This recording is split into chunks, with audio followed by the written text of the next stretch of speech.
ഇത് മാസ് മോട്ടോഴ്സിനാണ്. നമ്മുടെ Honda Activa 125 വണ്ടി. ക്ലച്ച് സൈഡ് ബാക്ക് സൈഡിൽ നിന്ന് വൈബ്രേഷൻ കാര്യങ്ങളൊക്കെ ആയിട്ട് നമ്മളതൊന്ന് ക്ലീൻ ചെയ്യാനും ക്ലച്ച് യൂണിറ്റ് ഒന്ന് ഗ്രീസ് ചെയ്യാനൊക്കെ അയച്ചിട്ടുണ്ട് കേട്ടോ.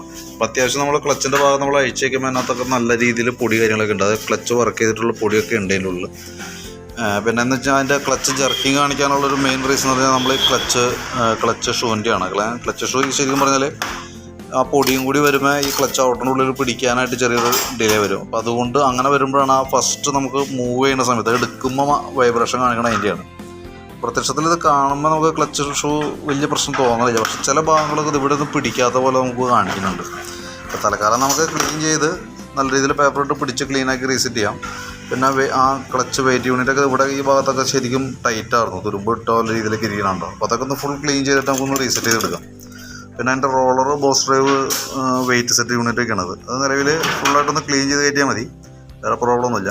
ക്ലച്ച് യൂണിറ്റ് നമ്മൾ മൊത്തത്തിൽ അഴിച്ച് ഗ്രീസ് ചെയ്യുന്നുണ്ട്. ബാക്കിൽ തന്നെ ആ പുള്ളി പോലെ വരയ്ക്കുന്ന ഭാഗമുണ്ടല്ലോ, അത്യാവശ്യം തുരുമ്പ് കാര്യങ്ങളൊക്കെ ഉണ്ട് അതിനകത്ത്. അതന്നെയല്ല നമുക്കത് ഇടയ്ക്ക് ഒന്ന് അഴിച്ച് ആ യൂണിറ്റ് ക്ലീൻ ചെയ്യേണ്ടതും ഗ്രീസ് ചെയ്യേണ്ടതായിട്ടുണ്ട്. കാരണം ഞാൻ അതിനും അത്യാവശ്യം അതിനകത്ത് പൊടി കാര്യങ്ങളൊക്കെ ഉണ്ടാവും. അതുകൂടാതെ കൊണ്ട് നമുക്ക് മാനുവലായിട്ട് നമ്മൾ അഴിച്ച് ഗ്രീസ് ചെയ്തില്ല എന്നുണ്ടെങ്കിൽ ഓൾറെഡി ചെറിയതായിട്ട് തുരുമ്പ് പോലെ ഫോം ചെയ്ത് കഴിഞ്ഞാൽ പിന്നെ പെട്ടെന്ന് വീലുകൾ ഡാമേജ് വന്നു പോകും.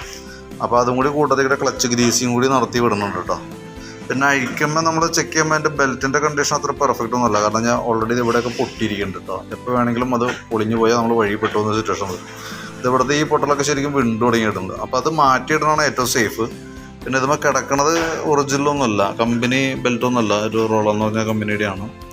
അപ്പോൾ നമുക്ക് ഓൾറെഡി മാറ്റി കമ്പനി ഐറ്റത്തിലേക്ക് കൺവേർട്ട് ചെയ്ത് ഇടാം. അതാണ് കുറേ കൂടി ബെറ്റർ. അതല്ലെങ്കിൽ പൊട്ടിപ്പോയിട്ട് വഴിയിൽ പെടാനുള്ള സാധ്യതയൊക്കെ ഉണ്ട്. അപ്പോൾ നല്ല രീതിയിലൊന്ന് ക്ലീൻ ചെയ്യുക, ഗ്രീസിങ് നടത്തുക, ക്ലച്ചിനകത്ത് വന്ന ഡ്രൈവ് ബെൽറ്റ് ചേഞ്ച് ചെയ്ത് റീസെറ്റ് ചെയ്യാം. വണ്ടി നമ്മൾ കയറ്റിയപ്പോൾ നമ്മൾ സ്വാഭാവികമായിട്ട് അതിൻ്റെ ഓയിൽ ഒന്നും നമ്മൾ ചെക്ക് ചെയ്ത് പോയിരുന്നു. നോക്കണ സമയത്ത് അതിനകത്ത് ഓയിലിൻ്റെ അളവ് ഇതാണ് അവസ്ഥ കേട്ടോ. അത്യാവശ്യം നല്ല രീതിയിൽ തന്നെ കുറവാണ്. ശരിക്കും നമുക്ക് 800 മില്ലി ഓയിലാണ് ഇതിനകത്ത് വരാം. ഇതിപ്പോൾ ശരിക്കും നോക്കിയാൽ ഒരു 100 മില്ലി 150 മില്ലി ഓയിലേ ഉള്ളൂ ഇതിനകത്ത്. അപ്പോൾ നിലവിൽ ഓയിലൊന്നും മാറ്റാം. അതിന് ശേഷം നമ്മൾ ശ്രദ്ധിക്കേണ്ട കേസ് എന്ന് വെച്ചാൽ നമുക്കൊരു 1000 കിലോമീറ്റർ അല്ലെങ്കിൽ ഒരു മാസം അത്യാവശ്യം ഓട്ടം ഉണ്ടെന്നുണ്ടെങ്കിൽ 1000 കിലോമീറ്റർ ബേസ് ചെയ്ത് നോക്കണം. ഇനി അതല്ല ഓട്ടം കുറവുള്ളതുണ്ടെങ്കിൽ 1000 മാസം അല്ല ഒരു മാസത്തെ ഗ്യാപ്പിൽ നോക്കിയിട്ട് ഓയിൽ എത്രത്തോളം കുറഞ്ഞു പോകേണ്ടെന്നുള്ള ദിവസം നോക്കണം. അത് നമ്മൾ ശ്രദ്ധിച്ചില്ലെങ്കിൽ എന്ത് പറ്റുമെന്ന് വെച്ചാൽ ഇപ്പോൾ നമ്മളിപ്പോൾ കയറ്റിയപ്പോൾ ജസ്റ്റ് നോക്കി ശ്രദ്ധയിൽപ്പെട്ടാലും കുഴപ്പമില്ല. നമ്മൾ ഈ രീതിയിൽ തന്നെ ഓടിച്ചുകൊണ്ടിരുന്നെങ്കിൽ സ്വാഭാവികമായിട്ട് സംഭവിക്കാൻ പോണത് നമുക്ക് ഓയിൽ തീർന്നിട്ട് പിസ്റ്റൺ പിടിക്കുന്ന ഒരു സിറ്റുവേഷനിലേക്ക് എത്തുമായിരുന്നു. അപ്പോൾ അതില്ലാതിരിക്കാനായിട്ട് ഒരു മാസം കഴിഞ്ഞ് കഴിയുമ്പോൾ ആദ്യത്തെ ഒരു മാസമോ അല്ലെങ്കിൽ 1000 കിലോമീറ്റർ ഓടി കഴിയുമ്പോൾ ഓയിൽ ലെവൽ ചെക്ക് ചെയ്ത് നോക്കാം. ഇനി കുറഞ്ഞു പോകുന്നുണ്ടെങ്കിൽ അത് എന്തുകൊണ്ടാണ് കുറയണേന്നുള്ള ദിവസം നോക്കി അത് പരിഹരിച്ച് വിട്ടില്ല എന്നുണ്ടെങ്കിൽ എൻജിൻ്റെ ലൈഫിനെ ഡയറക്റ്റ് ബാധിക്കും. അതായത് എൻജിൻ കംപ്ലൈൻറ്റിലേക്ക് പോകും കേട്ടോ.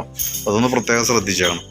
അപ്പോൾ ഞാൻ ഈ ക്ലച്ച് ഗ്രീസിങ്ങുമായി ബന്ധപ്പെട്ടതും അതിൻ്റെ എൻജിൻ ഓയിൽ ബെൽറ്റ് ഉൾപ്പെടുത്തിയിട്ടുള്ളൊരു എസ്റ്റിമേറ്റ് നോക്കിയിട്ട് അതിൻ്റെ ഡീറ്റെയിൽസ് ഒന്ന് വാട്സാപ്പിലേക്ക് ഒന്ന് സെൻഡ് ചെയ്തിട്ടേക്കാം. അപ്പോൾ നോക്കിയിട്ടൊന്ന് റിപ്ലൈ ഇടണം കേട്ടോ. എൻ്റെ ഈ വെയിറ്റ് സെറ്റൊന്നും തിരക്കാലം വേറെ ഒന്നും ചെയ്യണില്ല കേട്ടോ. ഒന്ന് അഴിച്ച് ക്ലീനിങ് നടത്തി ആ പിന്നൊക്കെ ഒന്ന് ഗ്രീസ് ചെയ്ത് പേപ്പറോട്ടൊക്കെ പിടിച്ച് ക്ലീൻ ചെയ്ത് റീസെറ്റാക്കി കയറ്റാം. മാക്സിമം ഉപയോഗിക്കുക. ഓക്കെ, അപ്പോൾ അതിൻ്റെ എസ്റ്റിമേറ്റ് വാട്സാപ്പിലേക്ക് സെൻഡ് ചെയ്തിട്ടേക്കാം.